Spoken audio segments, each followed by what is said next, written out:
সত্ত্বেও, নেপালে 81% হিন্দু হওয়া সত্ত্বেও ভারতের সাথে কোনো ধরনের সুসম্পর্ক নেই।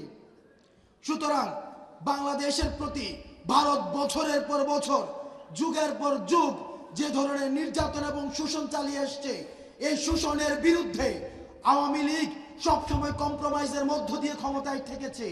সেটির বিরুদ্ধে আমাদের এই তরুণ প্রজন্মের আমাদের গর্জন এবং আমাদের লড়াই অব্যাহত থাকবে।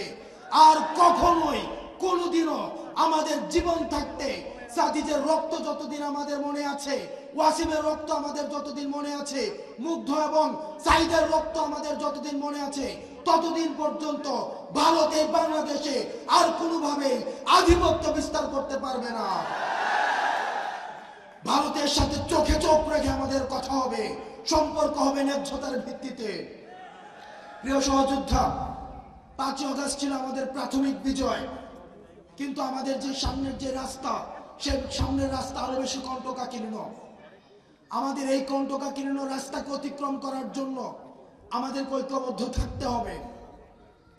আমাদেরকে দেশি বিদেশি ষড়যন্ত্র অব্যাহত রয়েছে, আমাদের নিজেদের মধ্যে ক্ষমতা কাঠামো নিয়ে দ্বন্দ্ব রয়েছে, ভবিষ্যতে কে ক্ষমতায় যাবে সেগুলো নিয়ে আমাদের নিজেদের মধ্যে অনেক প্রিন্সিপালসগত মত পার্থক্য রয়েছে।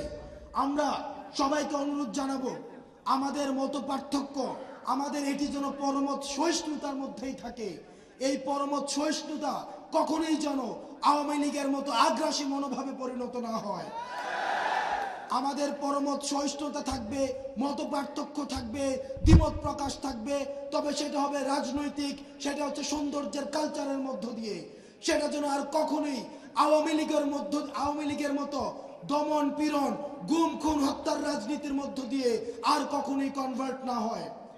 এবং সেটির যেই দায়ভার, এই দায়ভার এই মঞ্চে যারা রয়েছে তাদের, এবং আমাদের সামনে যারা রয়েছে আপনাদের। আমাদের ঐক্যর ডাক, আমাদের যে আহ্বান, আমাদের যে লড়াই, আমাদের যে সংগ্রাম, এই সংগ্রাম অব্যাহত থাকবে।